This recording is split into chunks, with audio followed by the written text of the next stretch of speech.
Good afternoon, everyone, and welcome to the second chapter of our Digital Health webinar series. My name is Elena Balestra, and I'm Membership and Capacity Building Manager at the European Patients Forum. I'm really happy to have you all with us this afternoon, this summer afternoon, actually. Today's topic is the role of health data in medicines regulation. I'll introduce you in a second our guest speaker for the day. And I would like to kindly remind you that as this is the second episode, the second chapter, you have a chance to revise the first chapter of our digital health series, which was Digital Health 101, which is providing you a baseline knowledge on what is really digital health and what's in it for patient. You can revise that on our YouTube channel, and we will send it to you also as a follow-up email later on. So before we dive into today's topic and introduce you our guest speaker, I would like to provide you with some housekeeping rules to make sure that your webinar experience is the most pleasant as possible. So if you would like to minimize the control panel to make sure that you can have a full view of your on the screen on the presentation, you can use the orange arrow on the left side of your control panel. We would like this webinar to be as interactive as possible. You have several ways of interacting with us today. You can either, if you want to speak up, literally, you can raise your virtual hand and you have a little icon that gives you that option. And then you can also use the chat box if you're experiencing any difficulties using any technical difficulties using GoToWebinar, the tool we are using, and you can also chat using the question chat to write down all your questions. We will take all the questions towards the end of the session. We will have a dedicated time for that. But if your question arises during the presentation, please feel free to just write them down and we will take them afterwards. As we are many people connected, around 50 people, we are trying to keep everyone is on mute. But please, please let us know if you would like to interact with us in any different way, and we will try to accommodate that. This presentation that you will see will be shared with you with a follow-up email, as well as the recording of the webinar. They will be available on our YouTube channel. If you have any difficulties in looking at the presentation because you have any visual impair, please do send us your email address in the question panel, and we will send you the presentation as a PDF, so for you to be able to follow more thoroughly the presentation. So I hope that with all this instruction, you will be able to enjoy the webinar. Make sure that if you want to speak up, you have a microphone or your audio is well turned on, and your computer is well plugged in, and your seatbelt fastened. No, that's for another one. But please make sure that you're sitting comfortable with a cup of tea or coffee for you. And now it's time to introduce you the speaker of the day. Today with us, we're really happy we have Peter Arlett, who is currently the Head of Data Analytics and Methods Task Force at EMA, the European Medicines Agency. Peter is a doctor by training and has been working in covering various different roles in EMA for the past 10 years. And he's with us today to talk about big data and real-world data in medicines regulation. Peter, we're really happy to have you here. Thank you so much for finding a slot in your very busy diary for EPF and for sharing with our members what EMA is working on regarding data and real-world data in medicines regulation. Peter, thank you so much for being with us, and I will leave you the control of my screen, and if you want to turn your camera on and say hi to our participants, you now can. Thanks, Elena, and good afternoon to everyone. It's a real pleasure to be able to talk to you about real-world evidence and big data. And I'm going to take a forward-looking approach, and a backward-looking approach, if you like, and particularly talk about what will be happening over the next couple of years, because I think it would be fantastic if we can have some really intense engagement with EPF and with other patient groups over the coming years to make this a great success. So I understand that the quality of the slides is better if I turn my video off. So I had put the video on just so that you knew who it was that's presenting. So it's Peter here, and maybe I put it back on for the question and answer session at the end. But for now, let me turn that off. And colleagues, the title I was given by Eleanor and the leaders at European Patient Forum was Big Data and Real World Data in Medicines Regulation. So I wanted to start with some take-home messages, and I hope these resonate with you. But it's really important as a medicines regulator to always remember that the work we do is for patients. And one of the learnings we've had over the last 20 years really of EMA collaboration with patient organizations is that we should not just do our work for patients, but we should also do it with patients. And it's my view that EMA, perhaps more than any other regulatory authority around the world, has patient groups and individual patients integrated in the different steps of and the different processes of the work in medicines regulation in Europe. And I think that makes our work stronger and more connected and more relevant. So thank you to all of you that are engaged with our work.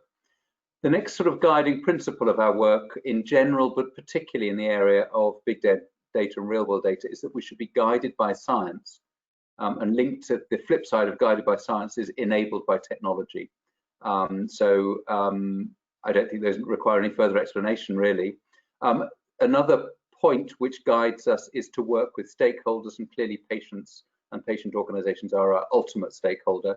We also believe that we will, in moving forward, achieve more if we collaborate globally.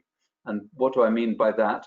I think all regulators, what I think WHO would call stringent regulators, so regulators who are applying international standards to medicines regulation, are understanding that real-world data provides an opportunity to take better decisions in the interest of patients, but needs to be used in an informed way where we know the evidentiary value of the evidence being considered. And in that context, we know that US Food and Drug Administration, Health Canada, the Japanese authorities, Singapore, Taiwan, China, all of these different regulatory authorities are going through the same transformation, I think might be the right word. And therefore, if we work collaboratively with our international partners, we will achieve more. And finally, a take-home message is that if you want to know what's going to happen over the next couple of years, then your guide is the top 10 recommendations of the Big Data Task Force. And it's actually those top 10 recommendations that I'm going to focus on today.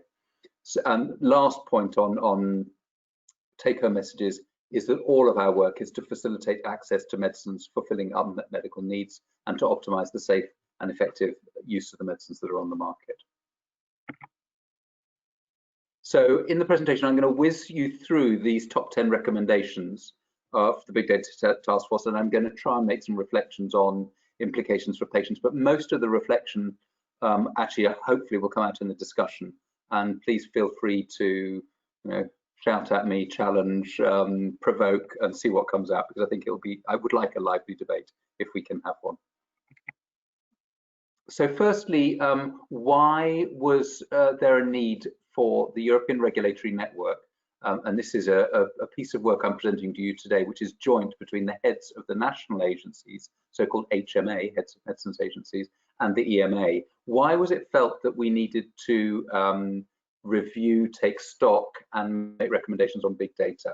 Well, first of all, what are we talking about? Because what you will find is people, even I, sometimes, although I probably shouldn't, will use the term big data and real world data interchangeably. And in reality, then, they're quite definitely not the same thing. So big data is the umbrella term, which very simply means large data sets from any source. So you can have big data in terms of telecommunications and banking and anything. In the area of medicines regulation, usually the big data sets that we're talking about, or frequently, relate to data sets from real world use of healthcare. So delivery of healthcare, like electronic health records, insurance data, and so on. And that's why in the area of medicines regulation, you will often see people use the two terms interchangeably, because real world data in terms of healthcare data is the most common example of big data in our sector. So hopefully that clarifies. Just maybe one little point of detail here. I say that the definition of real world data is data from outside clinical trials. And that's absolutely right. That's a definition that the FDA first coined. In reality, big data can include clinical trials, particularly when you start doing meta-analyses, putting together data from various different clinical trials. Then those data sets meet the definition of a big data set. So ironically, you can triangulate this, if you like, where big data, real world data is a subset of big data, but actually clinical trials also fall within the definition of big data potentially. So I think the challenge, to go to the bottom of this slide, the challenge with big data, and including the subset which is real world data, is to be able to capitalize on the promise of novel new data sets of unknown quality and provenance, and still reach a robust regulatory position on the benefit risk of a medicine. So if I just leave that thought with you, let's then look at this slide, which just in a very high level summarizes from a process point of view the work of the Big Data Task Force. So the work started in about 2017, and the first phase of the work was very much a characterization of different data sources. There was surveys of the national competent authorities and industry, and the phase 1 report included a very long, it says a core recommendations, but in fact there were hundreds of recommendations for what medicines regulators should do to leverage big data. The phase 2 report, which concluded at the end of 2019, was very much trying to put some order into all of these recommendations from phase 1. And the output is the final report, and you've got a URL link in the bottom of the slide there to that final report of the Big Data Task Force, which includes the top 10 recommendations. And if I show you this slide, I'm not going to read through it, but this one slide summarizes those top 10 recommendations. So if you wanted an aid memoir, if you like, to the direction of travel in terms of big data, including real world data, this slide is your aid memoir. What I'm going to do in the next 10 slides, or in fact a couple more than that, is just walk you through each of the recommendations and explain what it means, hopefully to inspire your questions on what the relevance of this might be for patients. I might make some comments along those lines as I go through, but I'm not going to try and give a comprehensive analysis of patient impact, if you like. That I think can come out in the discussion. So let's look at the first recommendation here. And the first recommendation is probably the biggest and boldest of the recommendations, and it's to deliver a sustainable platform to access and analyze health data from across the EU.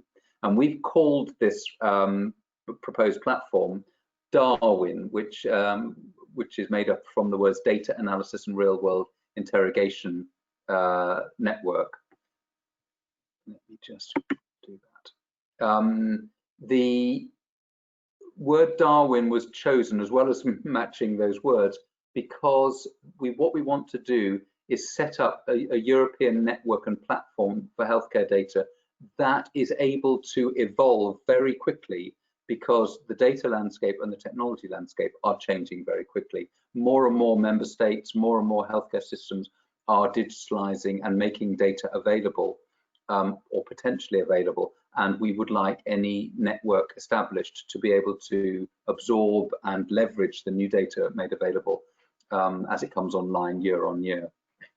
So why do we think this is a priority? Well, the current EU access to healthcare data is limited to a minority of member states and to largely to general practitioner data.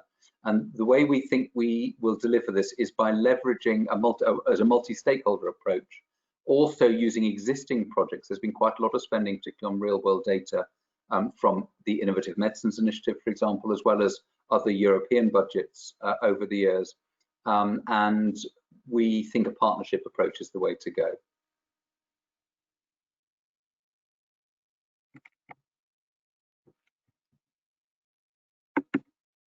pause is just me trying to get the next slide to come up. Let's see if we can do that.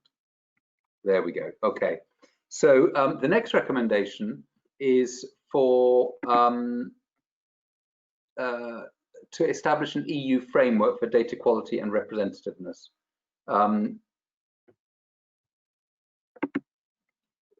What does this mean? Currently, industry and regulators have limited information on the quality of different data sources and on their representativeness.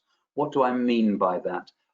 If you are deciding how much weight to put on a study that uses GP data from a particular Italian database, it's important to know the accuracy of those data, the completeness of those data, how frequently those data are updated. It's also important, so that would be the quality, if you like, and the representativeness. What do we mean by that? Can you find data on children? Can you find data on pregnancies? Can you find data on pregnancy outcomes? Does the database record smoking, weight, this kind of thing? So we need to understand, for the different data sources in Europe, the quality of those data and their representativeness. How will we deliver this? We believe we should collaborate with academia to establish a data quality framework relevant to the EU. We think we should strengthen the scientific advice qualification process at EMA. This is a process where a data owner or a data controller could come to EMA to say, what do you think the value of my data are for medicines regulation? That's what an opinion would be given by the European Medicines Agency on that data source. And we should also work with the member states to support digitalization of data and data sharing.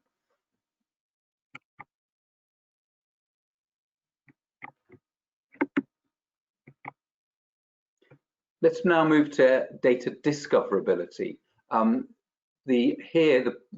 the problem? Well, the problem is that as medicines regulators or as pharmaceutical companies or as academic researchers or as patient associations, we don't always know what data are available or potentially available to conduct research, and therefore data should be discoverable. How do we believe we should improve discoverability? The starting point is to agree on core data elements that will help us identify a data set, so-called metadata.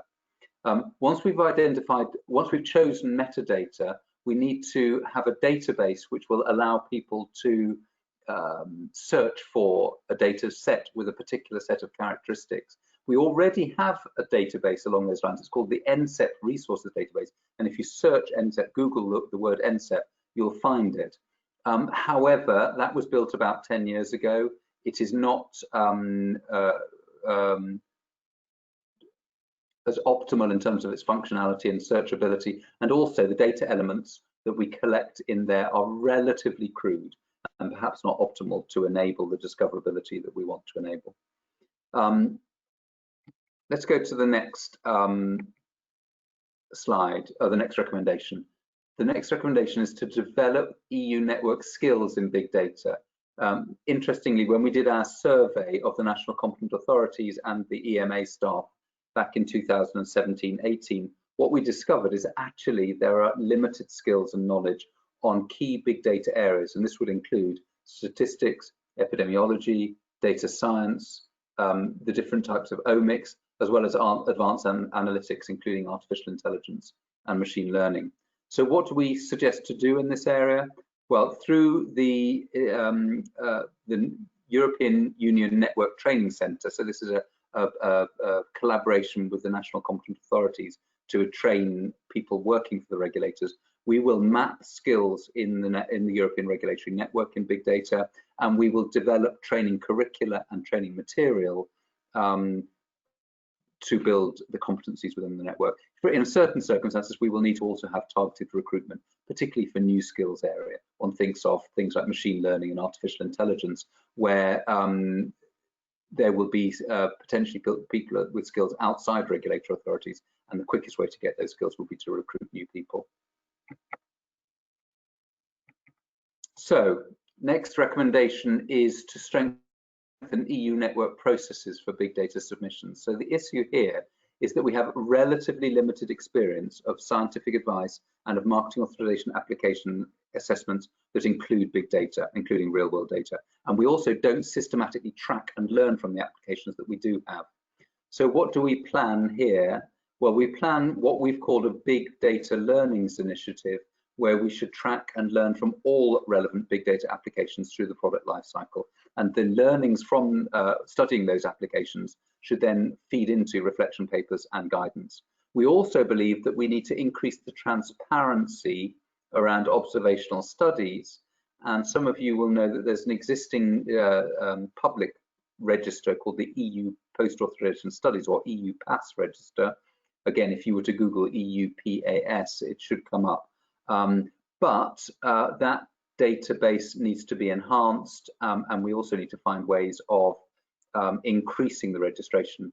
We recently did a study looking at COVID, European observational studies on COVID-19, and we found about 1/3 of them were registered in the EU PAS register. But ideally, we should have all of them, or nearly all of them, registered, because then different academics and different stakeholders and different patient groups know what studies are being done, know the study results, can look at the protocols to learn and to share expertise. The next recommendation is if you like, the technology recommendation. And this is about building the capability to analyze big data. So what's the issue? Currently, the EU regulatory network has limited information technology capacity and staff experience to manage and analyze so-called raw data, or patient-level data, or individual patient data. These terms are all used interchangeably. And this relates both to clinical trials and health records. And because we have limited capacity to receive patient-level data, we have to rely on what the industry tells us. And historically, and the situation today is the industry sends us PDF documents, and if we want to drill down into the data, we have to put questions back to the company rather than being able to look at the data ourselves.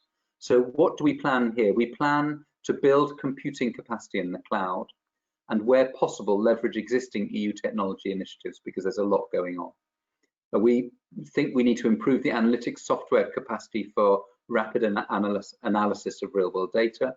And on clinical trials, we think we need to have a initiative to visualize and analyze patient-level data from clinical trials.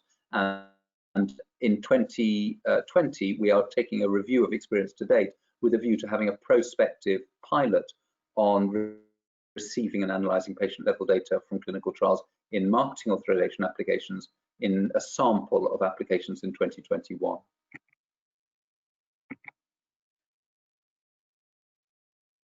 The next recommendation is on expert advice. The key issue here is that methods advice within the European regulatory network, I'm talking particularly about the expert groups that advise the CHMP and the PRAC, the Pharmacovigilance Risk Assessment Committee, and the other EMA committees. The current methods advice is fragmented. So we have different groups. For example, we have a biostatistics group, we have a modeling and simulation group, we have a separate extrapolation group. And these are all fundamentally methodological questions about how do we generate evidence from data, or collect data to generate evidence. There are also gaps. For example, there's no expert group on real-world evidence, and there's no expert group on advanced analytics, including artificial intelligence, or certain omics, particularly proteomics and metabolomics. There's no expert groups. So the recommendation is to fill those gaps and join it up. To cut a long story short, the review on how to do this is ongoing, and we would hope that by the first or second quarter next year, we would have strengthened expert groups on methods for generating evidence.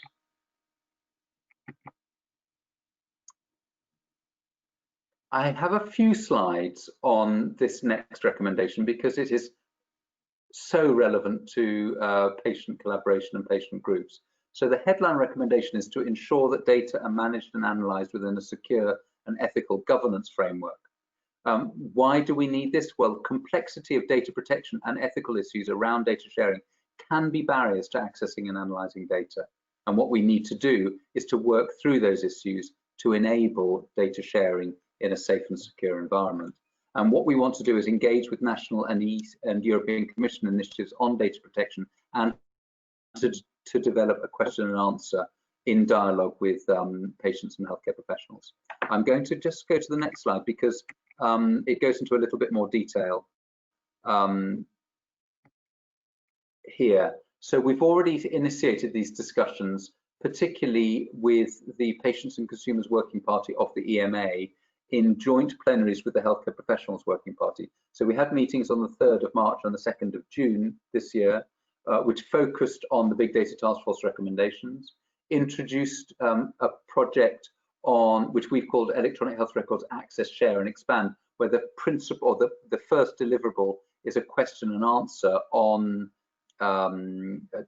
how to comply with data protection regulations when using healthcare data, so secondary use of healthcare data. We've also been discussing initial stakeholder input at those meetings. Just for your diaries, or for the diaries of those who represent your organizations within the Patients and Consumers Working Party, we're organizing a dedicated workshop on the 23rd of September, jointly with the European Commission, to further explore data sharing and data protection issues, and with a particular focus on this question and answer. Now, this slide goes into a little bit more detail on the question and answer. I'm not going to go through it in the interest of time, but let me know in the Q&A session if you would like to go into that in any more detail.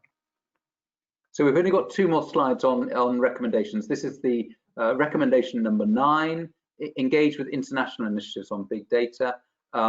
International partners are investing heavily in big data, including pilot projects, IT capability, networks, training and guidance.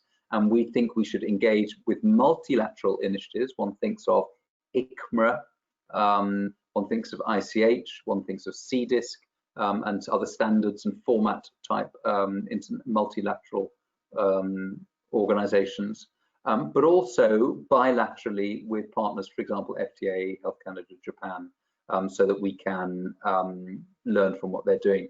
Those of you who watch regulatory action very closely may have seen a press release 2 weeks ago where EMA and FDA announced that we would work on a real-world evidence guidance roadmap together, and then try and internationalize that, if you like. So it's not just between the 2 organizations, it's then endorsed by multiple organizations, and it becomes a roadmap or a work plan, if you like, for developing international guidance in this area. Last recommendation is establish 2-way communication with stakeholders, and currently European regulators have no platform to discuss data analytics and big data with multiple stakeholder groups at the same time. Obviously, we can use stakeholder-specific fora like the Patients and Consumers Working Party to discuss the issue, but if we want to bring different stakeholder groups together and cross-fertilize, then we don't have a forum. And the headline recommendation here is to establish a stakeholder implementation forum to advise us on the implementation of these 10 recommendations. So that's a whiz through the recommendations. I've just got 1 slide to orientate some of the implications for patient groups, but this is not in any way comprehensive. So firstly, we have these dialogues that I've referred to the Patients and Consumers Working Party on data sharing. Secondly, we have a specific piece of work to develop a question and answer on secondary use of healthcare data and data protection. And there will be a targeted consultation with patient organizations over the coming months in that space. We will be establishing our multi-stakeholder forum, and we would anticipate a first virtual meeting before the end of the year. We have established an HMA-EMA Big Data Steering Group, which oversees, so it's very much, which oversees the implementation of these recommendations. And I don't know if Marilina is on the call, but Marilina Verana from the European Heart Network represents the Patients and Consumers Working Party on that steering group. And I just thought it was useful to share her name with you so that you have a contact point. I believe that starting now, really, there will be a number of specific regulatory science projects, some of them led by regulators, some of them led by industry, some of them led by patient organizations, in the area of big data and real world evidence. And I believe there will be a significant need for input on those specific projects from different individual patients and patient organizations. So watch this space, but I suspect requests for consortium partners or collaborators or advisory groups will be flowing over the months and years to come in terms of big data, real world evidence and regulatory sciences. The other area to probably watch, I would have thought, starting next year and moving forward, will be new regulatory processes. The idea is that we build on the strengths of what we have at the moment, particularly build on clinical trials as the definitive source of efficacy information about medicines, but we use real world evidence to fill the gaps. So where clinical trials can't be done, where clinical trials are unfeasible, special populations, rare adverse reactions, disease epidemiology, and so on.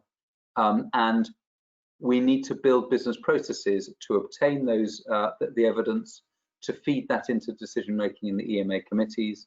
And I would imagine that there will be a call to patient organizations and individual patient representatives to enrich some of the business processes that are put in place over time. I don't know quite what business processes we're talking about yet. We haven't done all of the mapping, but I sense that there will be business process changes in the years to come. Finally, I just want to remind you of this date of the 23rd of September 2020, where we'll have a specific workshop with the EMA Patients and Consumers Working Party on data sharing with a particular focus on data protection. I'm going to finish by going back to where I started. The key messages are that our work in medicines regulation in general, but specifically in real world evidence, should be for patients, with patients. We should be guided by science and enabled by technology. We should work with stakeholders and leverage global collaboration, and we will be guided by these top 10 recommendations of the Big Data Task Force. All of our work is to facilitate access to medicines fulfilling unmet medical needs and to optimize their safe and effective use. So thank you very much. Sorry that it was a talking head, and I think I should probably put my webcam back on, and I look forward to the discussion. Thank you, colleagues. Thank you very much, Peter. I'm just gonna take back the mouse so I can moderate the questions, so you don't have any more power on my screen. So thank you very much for your thorough presentation. I'm sure that sparkled a lot of questions and interest in our members that are connected this afternoon.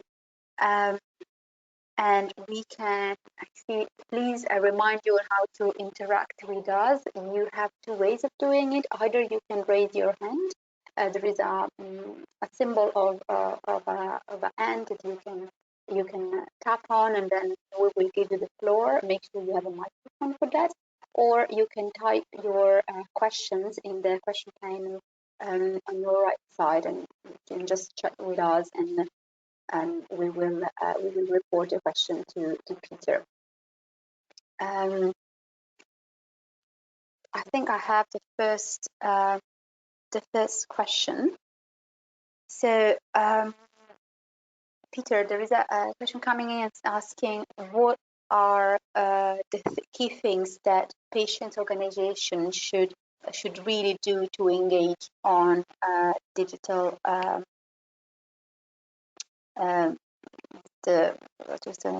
on big data and real world data, and whether they should engage both at national level at the European Union level.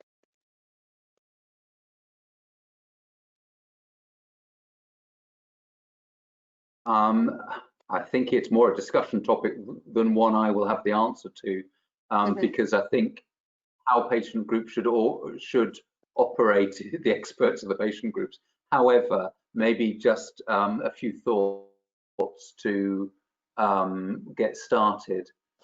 I think many patient organizations have already started to engage in this area. I think there are elements about education and capacity building.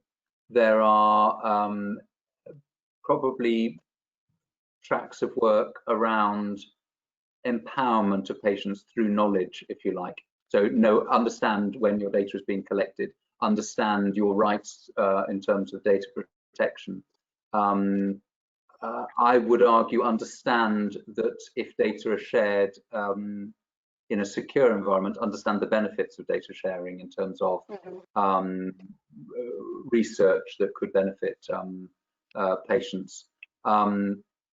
Look for the opportunities to influence what's going on. So I've put a few things in the slides, but there will be opportunities, I'm sure, to engage with the EMA directly, as well as some of the national agencies that are investing in this area, in different stakeholder fora, in different consultations on guidelines, on the role of real-world data. I think what could be quite nice, Eleanor, and because I think I put it in my last slide, that I think there will be more and more requests for like expert patients or well-orientated patients to be giving advice on projects related to use of real-world data, healthcare data in medicines regulation. It would be very nice if European Patient Forum helped to build up a group of patients that were very well informed and therefore could be, if you like, the expert patients in this space. So those would be my initial comments, but please don't see me as the definitive source of advice on what patient organisations should be doing. Thank you very much. Sorry, I was answering to the chat as well. We have a question from one of our members of the youth group, Yana Popova, from Bulgaria. Hello, everyone. Thank you very much for the wonderful webinar. My question is the following. Are there any platforms for real-world data available for patients?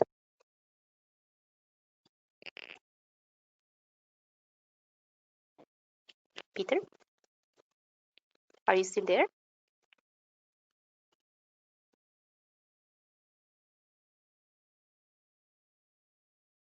I'm having audio problems. It's probably an internet connection. Can you hear me?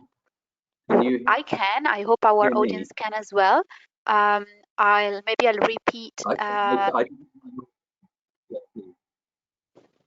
I'll repeat Yana's question maybe. And sorry, I was saying that her question is if you are aware of there are any platforms for real-world data available for patients.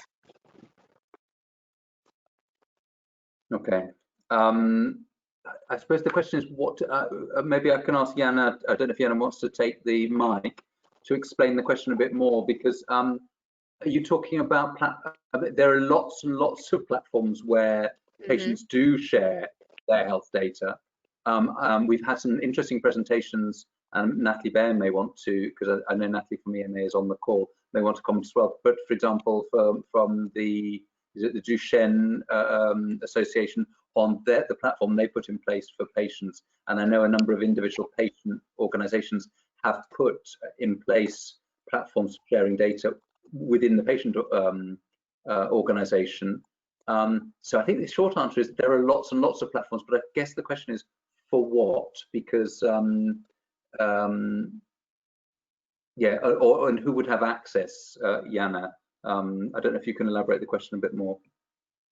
Yeah, I'm just asking if she feels like taking the floor. In the meantime, our colleague, obviously, and then I forgot, I was still focusing on the chat. He reminded me that actually EPF does have a digital health working group that is made of members and some experts. And a bit as you were mentioning before, actually EPF is working on to hopefully leverage the knowledge of all our members in these webinars and more initiatives that will come in the coming months and years to come. But in general, this group specifically is, we hope to really create opportunities for them to really become experts on the topic. So we are working on that as well. While I wait for Yana to get back to us, if she wants to elaborate a little bit further, I'll move. We have another question coming from Magda Ferreira. How can a patient understand data sharing, healthcare data, and personal data? We need to be trained to understand that. Yeah, I can partially start, and if you can add on, definitely, as we were mentioning before, Magda, there is an important dimension of capacity building and knowledge. I mean, no one, is born with the perfect knowledge on obviously what is linked to regulations on terms of data sharing. And EPF is doing what we can, and more organization hopefully in the coming months will work also on that one. But Peter, if you wanted to add anything on this. Well, only that, can I use the word data literacy? I'm not sure if that's quite the right term, but I think it's really important. In all aspects of our lives, if we're using a smartphone or a computer, we are sharing data.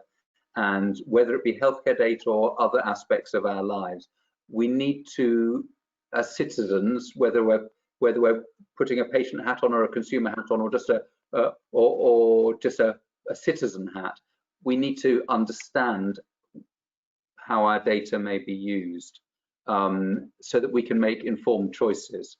I, like almost everyone, when you get these 6 pages of privacy notice that you want to access Google, you're not going to read the 6 pages. You just click on the yes, I've accepted button.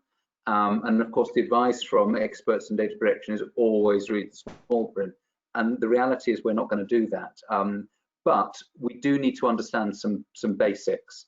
And in general, I think that if we're on the web, the default, particularly if you have clicked without giving consent, is that your data might be shared. If you're in a secure system like electronic health records, GP records, insurance schemes, etc., the default is that the data aren't going to be shared, except in specific circumstances for specific purposes. So that was a bit of a general introduction, but I think my point is Eleanor, very much in line with yours, that I think we have a shared responsibility to help enable people to make good choices. And I think I can say on behalf of EMA, we will play our role very much in partnership with organisations like EPF to make information training available. And let's also be clear, things are moving so quickly in technology terms, in legislative terms. The data protection legislation in Europe is still relatively new, that I think people can be forgiven for not knowing all the answers. And I think we all need to just go on this learning journey together so that we can make informed choices. Thank you, Peter.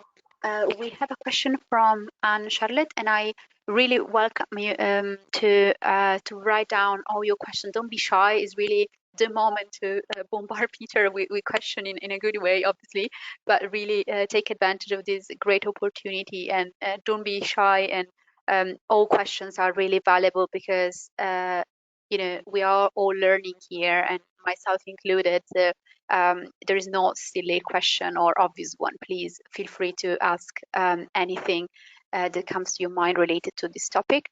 We have a question from Anne Charlotte, and she's asking, if I interpret correctly, if EMA collaborates in terms of data confidentiality with FDA, which I guess is the Food and Drug Administration, US Food and Drug Administration, and basically if you do collaborate with them regarding mainly the control and ownership in some cases of patient data. Yeah. So the short answer to your question is yes. I mean, let's just start at the beginning. EMA and FDA have been collaborating for as long as the EMA has existed. The collaboration started to intensify back in 2003 when EMA and FDA put in place confidentiality arrangements in order to be able to share data in a safe way. Now, that was partly about personal data, but it was also about commercially confidential in terms of industry data. And since 2003, year on year, the collaboration has got more and more intense. I would say that on an average day, there are a handful, I don't know if that's 1, 2, or 3, teleconferences between EMA and FDA on something, most of it product related, be it a teleconference on development of medicines for children or orphan medicines or the safety of a particular product or whatever. Calls also go on regularly on a strategic level. For example, we have a specific so-called cluster, which is a regular teleconference, if you like, with FDA on big data. And in fact, we have a call next week where we're going to be discussing this potential roadmap on real-world evidence. In terms of sharing patient data, the new data protection regulations are extremely stringent when sharing data outside the European Union.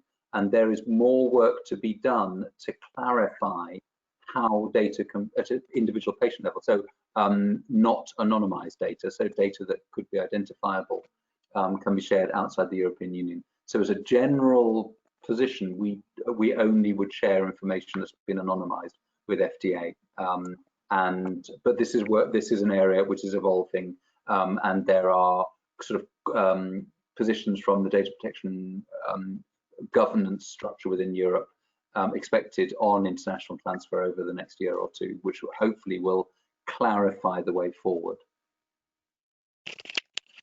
Thank you, Peter.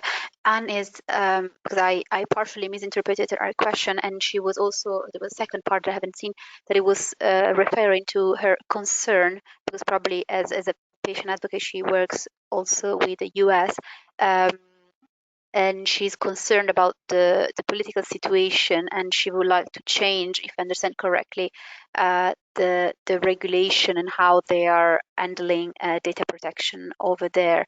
I don't know if you've been in discussion or if EMA has any voice on this, but if you can. Well, what I would say, I mean, we clearly have no influence over regulation in the US, particularly lawmaking in the US. I mean, that's not it's not our jurisdiction.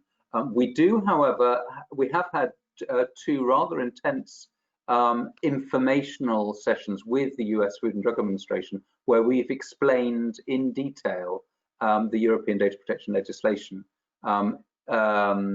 So we are sharing experience with them. What FDA then, how they use that information is clearly up to them. But I think the European legislator, I think if you went to and spoke to European parliamentarians, they would say that European data protection legislation is the strongest and, if you like, best in the world, and it gives the greatest protection to citizens. And I think few people would argue with that. The challenge we have at the moment is ensuring that those protections are implemented fully, but that we do not stop legitimate, value-added, safe and secure research from taking place. Hence this question and answer that I referred to, which we're developing on secondary use of healthcare data, because we think a significant issue is about cutting through the complexity, if you like, helping people navigate the complexity of data protection, so that they can understand what they can and what they can't do in terms of secondary use of healthcare data, and particularly how to comply.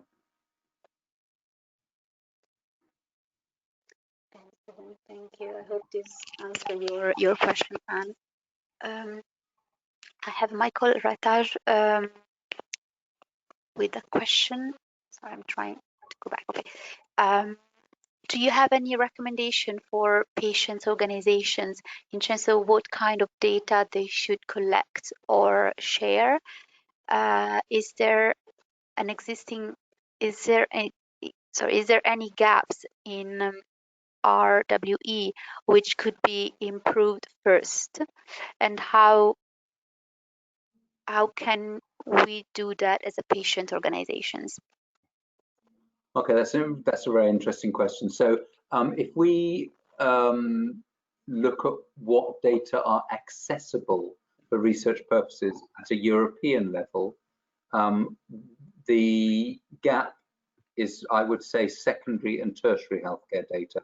So there's reasonable access, certainly from from some member states, to GP data, general practitioner data, but it's much more difficult to access high quality longitudinal, so data you can follow over time, data from secondary and tertiary care. Some of those data will be in the form of patient registries, some of them will be in drug registries, some of them will be about hospital records and linking electronic hospital records, some of it will be about insurance claims, but at the moment that is a significant gap. And I do believe there is a role for patient organisations to be aware of that gap and to support initiatives for the safe and secure sharing of data from secondary and tertiary care. The more general question is what kind of data should we collect and share? I think that depends on the role of the particular patient organisation, what services you're offering to your patients. I think the area, particularly if we think of the area of rare diseases, often patient organisations have been involved in some way with patient registries.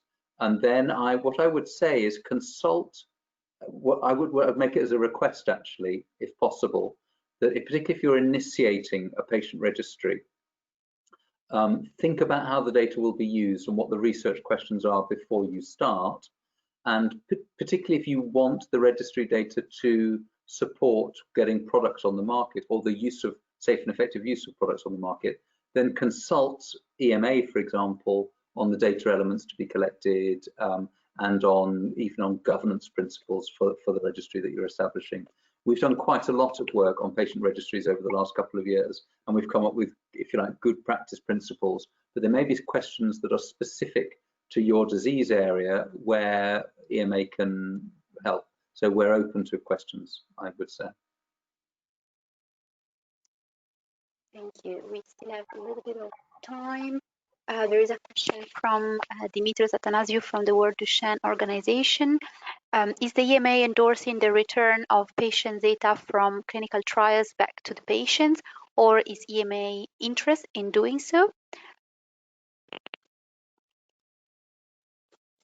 I think I'm not aware of an EMA position on that specific question of, so I think return, I guess that would be patients being able to access, I guess now I'm misinterpreting the question, their data from a clinical trial. I'm not aware EMA has ever put out a public statement or on that point.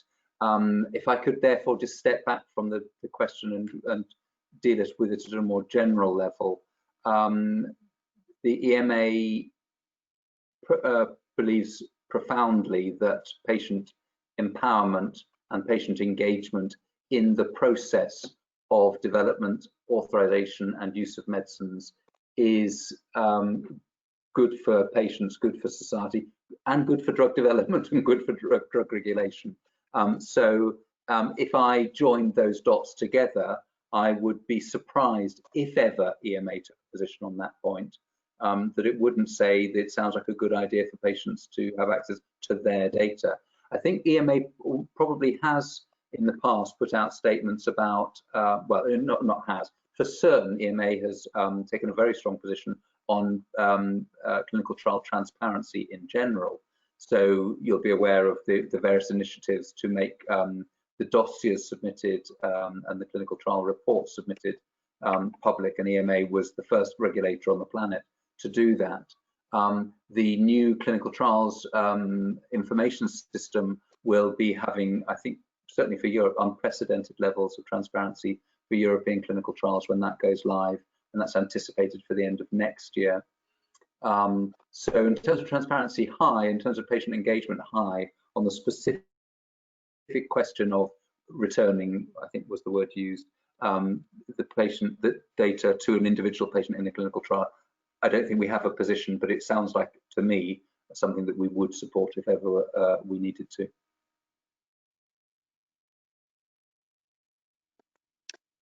Excellent, thank you, Peter. I'm looking at another question.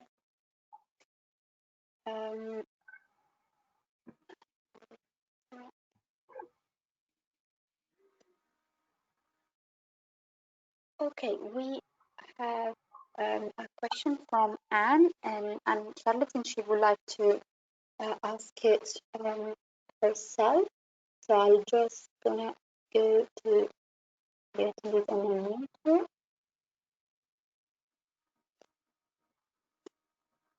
Anne, I'll unmute you Hi. Yes. Sorry, Elena. Sorry, I know I'm being a pain, but my question was not if the EMA is working with the FDA. I know that. My question was not if the EMA can do anything in the US. I know that you can't. My question was not about GDPR. It is the best in the world. So all of that I know.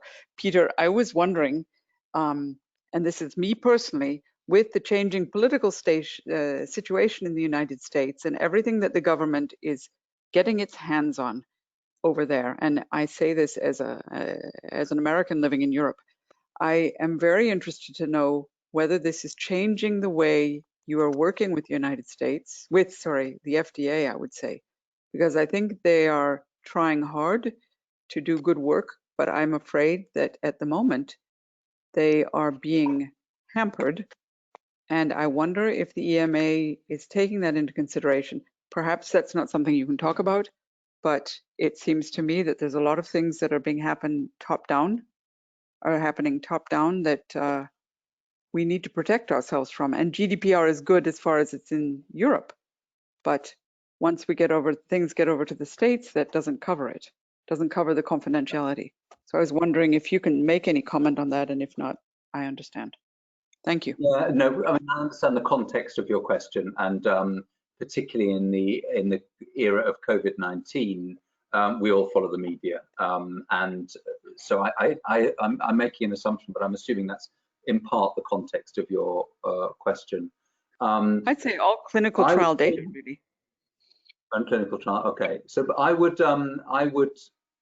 give an answer based on my experience, and my experience is that at a operational level, FDA staffers are profoundly professional, public health driven public servants, if you like.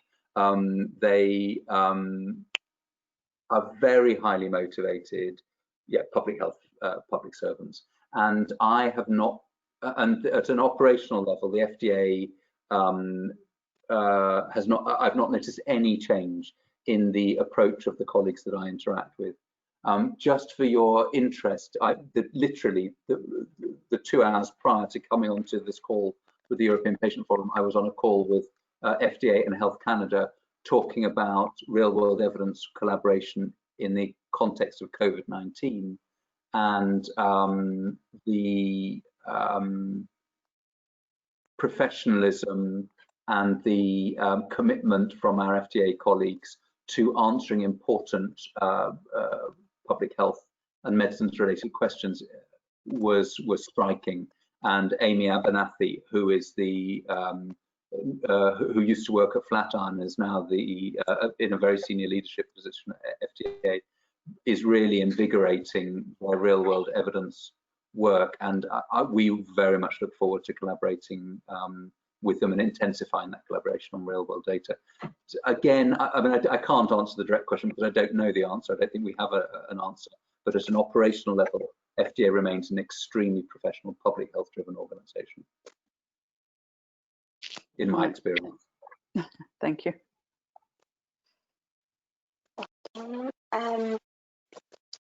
While I have a question from Anne-Marie that she's, Anne-Marie, I'm asking you just to clarify and a little bit more in your question, so I can ask it to Peter. In the meantime, Michele Calabro, who's our colleague at the European Patients Forum, has a question. So Michele, if you like, I'll leave you the floor, and I'll unmute you so you can ask your question. Michele, the floor is yours. Can you hear me now? Yes, I can hear you, Michele. Great. Well, first of all, thank you for the great presentation and for answering to all these questions. As mentioned by Elena, this is part of what we're doing to try to bring our members up to speed and be able to deal with all the challenges that this particularly complex policy environment requires. But just a quick question related to the work that we recently did in responding to the European Commission work on the plans for the European health data space and new frameworks on artificial intelligence. How how do you see EMA collaboration on these issues, and how do you see the European health data space as a way to, bridge eventually some of the differences at the European level in terms of how we define, even data, and this was clear, for example, in the COVID crisis, about the difference in how we define data, and what's your view on the data space in general, especially in the coming months with the German presidency and so on? So the European Commission published its data strategy back in February, March time, and it was like Christmas all over again, because for those of us who work in this space, the political support and the initiative to create European health data space, which essentially is about leveraging health data for the greater good, is fantastic, and it's absolutely at the right time for medicines regulation, and is an enabler, if I can use that term, for the recommendations of the Big Data Task Force. Perhaps the best example of that is recommendation 1 that I mentioned, so-called Darwin, Data Analysis and Real-World Interrogation Network, which we wish to set up over the next couple of years, and which for certain we will be talking to patient organizations in the setup and operation. The question, of course, comes, how are you going to fund establishing a platform for data sharing from healthcare data for regulatory purposes?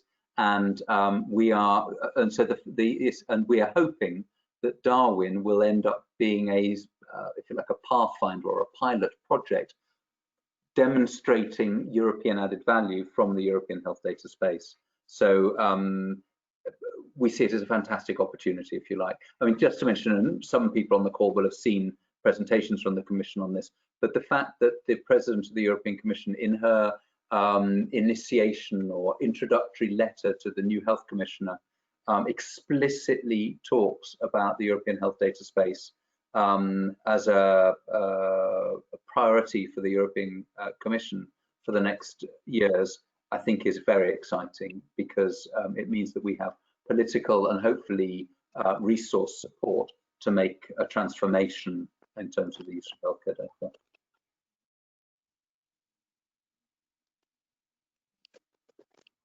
Thank you, Peter. I think I'll take the very last question, because we are running out of time. This one from Anne-Marie from Lupus Europe.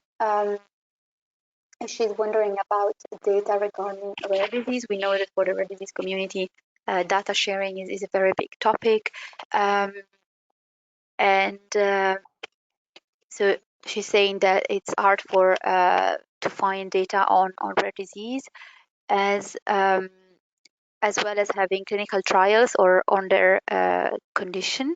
For example, she's saying that for lupus, only one drug is registered, and many clinical trial. There are many clinical trials going on, but mostly are failing.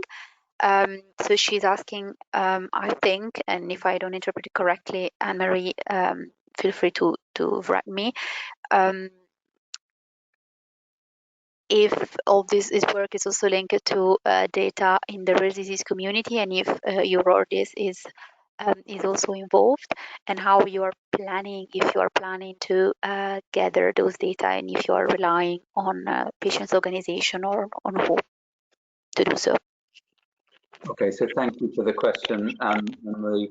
I mean, I saw a presentation a couple of days ago, it was actually from somebody in industry, that said, can real-world evidence be used beyond safety and rare diseases? And I only say that because actually the area of rare diseases is the area where real-world evidence has been used most in the past.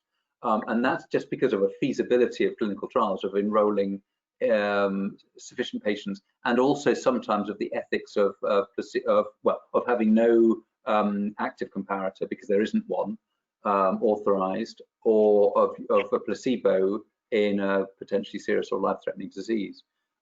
So I think it's fair to say that that real-world evidence is already regularly used as part of the evidence to support the development of medicines for rare diseases. just one reflection.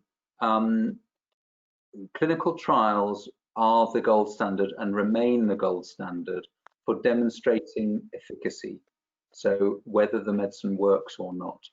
And there remain significant challenges to interpreting benefit results from non-randomized use of medicines, particularly as the primary evidence of efficacy.